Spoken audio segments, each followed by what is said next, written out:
Ini adalah kisah nyata saya di bulan Ramadan tahun 2008. Kami berada di Palembang bersama mitra saya, seorang pengusaha hiburan, Helmi Yahya. Kami sedang melakukan perjalanan untuk bertemu dengan maestro pujaan kami untuk sebuah pekerjaan idealis, membuat film berbasis lagu-lagu beliau. Kami akan bertemu dengan pencipta lagu anak legendaris, A.T. Mahmud. Dalam perjalanan di kendaraan terdengar bunyi telepon yang langsung diangkat oleh Mas Helmi. Dengan speaker mode-nya dia on-kan. "Bos, kita belum dapat talent nih buat acara naik haji gratis." Suara di seberang telepon terdengar galau. "Kok bisa?" Mas Helmi berkata dengan nada tinggi. "Sudah 3 hari syuting kok nggak ketemu?" Lanjut Mas Helmi berkata. Setelah itu dia mendengarkan argumen dari timnya yang panjang. Wajahnya memerah, bibirnya merapat dan jari tangannya diletakkan di dekat bibirnya. Itu kebiasaan dia kalau panik. Untung lagi di Palembang. Saya nggak tahu kalau ada anak Triwarsana di sini. "Kita ke tempat syuting dulu yuk." Demikian sebuah kata terucap dari mulutnya dan setelah itu dia diam. Setiba di lokasi, yaitu sebuah rumah yang disewa sebagai tempat menyembunyikan hidden kamera yang dipakai untuk merekam dan menguji kelayakan seorang talent untuk berangkat dihajikan gratis sesuai dengan tema acara tersebut. Mas Helmi memiliki standar yang sangat ketat. Seseorang tersebut bukan layak dihajikan gratis, bukan karena direkomendasikan oleh orang lain, tapi harus lulus tes. Ini memang memakan biaya, memang memakan waktu, tapi inilah kesempurnaan yang menjadi cirinya. "Mana data syuting talent hidden kamera yang kemarin-kemarin?" katanya lagi. Dalam sekejap dia menyaksikan video rekaman-rekaman para talent tersebut dites berbagai cara tesnya. Dengan hidden kamera kita memperhatikan Ustadz ini, Bapak Anu, ujung-ujungnya tidak ada yang layak. Lalu saya disuruh menilai. "Bosman, kamu lihat tuh yang dites pas sebelum Jumatan, 2 Ustadz." Mas Helmi keluar dengan muka merah. Saya turuti perintahnya dan menyaksikan. Biasa kami menggunakan penguji si Rini, spesialis pengujian. Cantik, dewasa, anggun, lengkap dengan jilbab dan aura kerendahan hatinya. Dia melakukan aksi ujiannya di depan Ustadz yang dimaksud. Dia datang jam 11.30 lalu berkata, "Saya ada masalah dengan perkawinan, saya ada masalah dengan suami saya." Dan seterusnya dia bercerita sangat meyakinkan. Sang Ustadz talent tadi yang sedang diuji mulai berdalih, mulai mewejang dan menyaksikan adegan tersebut. Maka saya tahu sekali mimik wajah dan gerak mata seseorang yang dalam tanda petik berminat. Darah saya langsung naik. Kok begini sih ini Ustadz? Ini orang terpandang di daerahnya yang direkomendasikan banyak orang. Menggeser duduknya dekat-dekat si Rini. Hidden kamera menangkap seluruh adegan dengan jelas. Dan yang mengherankan dia abaikan sholat Jumat.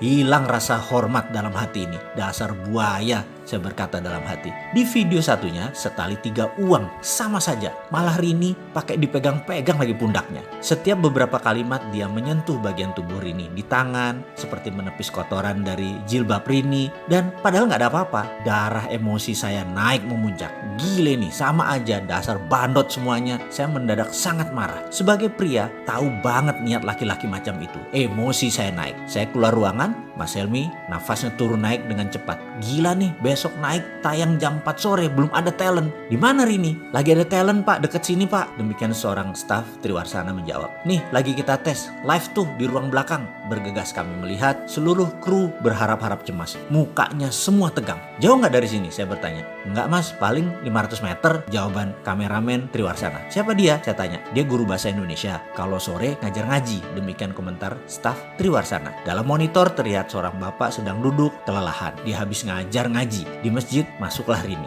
Dengan gayanya yang meyakinkan dia berkata, "Pak, saya ada anak usia 8 tahun, kelas 2 SD. Saya sudah tidak kuat merawatnya." Dipotongnya kalimat tadi ditambah dengan emosi. "Nakal banget Pak dia. Saya mau buang aja. Saya mau kasih bapak aja. Saya udah gak tahan ngurus anak itu." Si Rini menyelesaikan kalimat dengan muka memerah dan membetulkan jilbab sehingga lekuk tubuhnya sengaja yang berbentuk seksi tersebut terlihat. Sang bapak membuang muka. Kemudian dia menundukkan sambil menjawab, "Aku terima."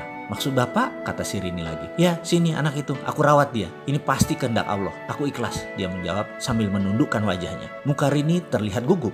Boleh saya serahkan ke Bapak anak ini hari ini? Rumah kami jauh Pak, di 7 Ulu." Rini menambahkan bobot ceritanya. Sang bapak memiringkan pantatnya, di rogoh sakunya ada uang ribuan berlembar-lembar, kira-kira 15 lembar. Dia berkata, "Uangku hanya segini." Diberikan ke Rini semuanya. "Kamu ambil angkot, bawa anak itu kemari," tuturnya dengan santun.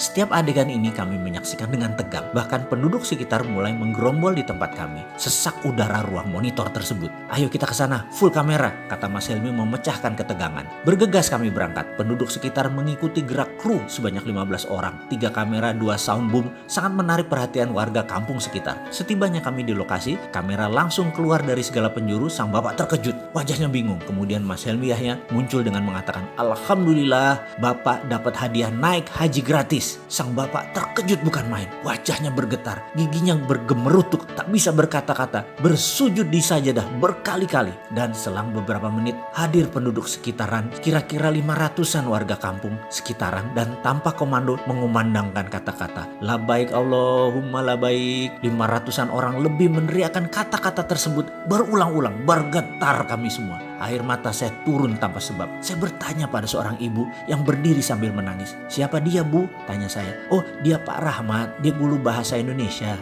di SD sini. Setiap bulan dia memberikan setengah dari gajinya untuk membayar anak-anak dengan permen, dengan apapun supaya mereka mau mengaji," jawab sang ibu sambil menggendong anaknya yang sudah agak besar. "Setengah?" saya terperanjat. "Iya," lanjut ibu tadi. "Dan itu dia sudah lakukan 25 tahun kira-kira. Saya adalah muridnya pertama-tama. Karena sangat miskin kami tak sanggup belajar, tapi dia membimbing kami. Sekarang pun anakku belajar ngaji sama Pak Rahmat dan masih diberi bonus hadiah supaya rajin mengaji." Saya tersentak. Saya menyaksikan seorang bapak, ia lagi dipakaikan kain ihram, dikumandangkan talbiyah, "Labaik Allahumma labaik," oleh separuh kampung, warga kampung yang ternyata mencintai dia. Diarak beramai-ramai dari masjid ke rumahnya, tepat di kediamannya yang hanya berjarak 200 meter dari masjid, untuk dipamitkan dan untuk memohon izin kepada sang istri. Setiba di rumah yang masih beralas tanah, sepasang suami istri renta berpelukan. Saya masih mendengar sang bapak berkata, "Allah mengabulkan doa kita, Bu. Aku berhaji. Aku yang miskin ini berhaji."